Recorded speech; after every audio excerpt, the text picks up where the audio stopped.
আসসালামু আলাইকুম, welcome to mummies kitchen. আজকে আমি আপনাদেরকে সবচেয়ে সহজভাবে চিকেন ফ্রাই করে দেখাবো। এর জন্য আমার লাগবে আদা রসুনের বাটা, মাস্টার্ড, লেবুর রস, কালো গোলমরিচের গুঁড়ো আর লবণ। আমি প্রথমেই 1 চা চামচ আদা রসুনের বাটা নিয়ে নিলাম। এরপর 1 চা চামচ মাস্টার্ড নিয়ে নিব। এটা একদমই অপশনাল, আপনারা কেউ না চাইলে এটার প্রয়োজন নেই। এরপর নিয়ে নিব একটা আস্ত লেবুর রস। লেবুর রসের জায়গায় আপনি টক দইও ব্যবহার করতে পারবেন। এরপর নিয়ে নিব 1/2 চা চামচ কালো গোলমরিচের গুঁড়ো, লবণ নেব স্বাদ মতো। উপকরণগুলো সুন্দর করে মিক্স করে নিব। এরপর আমার স্ট্রেনারে রাখা চিকেনগুলো নিয়ে নিব।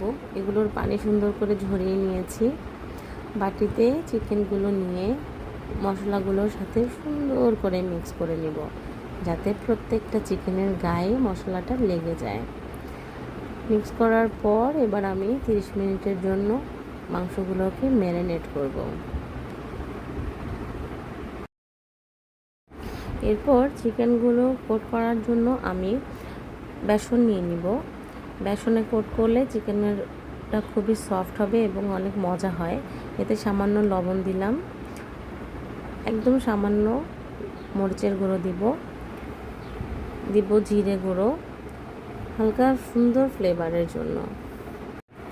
বেসনের সাথে উপকরণগুলো আমি সুন্দর করে ঘষে ঘষে মিক্স করে নিব।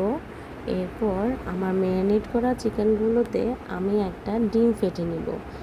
ডিম দেওয়ার কারণ হচ্ছে এতে চিকেনটা অনেক সফট হয় আর চিকেনের কোটিংটাও সুন্দর করে বসে যায়। চিকেনগুলোর ড্রামস্টিকগুলোকে আমি একটু কেটে কেটে দিব, এতে করে এটার মধ্যে সুন্দর করে বয়েল হতে ইজি হয়, মশলাটাও সুন্দর করে ঢুকতে পারে। এরপর আমি বেসনে এটাকে কোটিং করে নেব। চেপে চেপে চারিদিকে একদম ঘুরিয়ে ঘুরিয়ে সুন্দর করে কোট করব এবং এক্সট্রাটা এরকম ঝাড়া দিয়ে ফেলে দিতে হবে, তাহলে তেলের মধ্যে আর এক্সট্রা অংশটা জ্বলে যাবে না। এরকম করে আমি আমার সবগুলো চিকেন সুন্দর করে বেসনের দিয়ে কোটিং করে নিব। এই যে আমার চিকেনগুলো। এবার একটা পাত্র নিব, এতে আমি তেল সামান্য গরম অবস্থায় চিকেনগুলো দিব, কারণ অতিরিক্ত গরম হয়ে গেলে আমার চিকেনের পুরো উপরের অংশটা পুড়ে যাবে।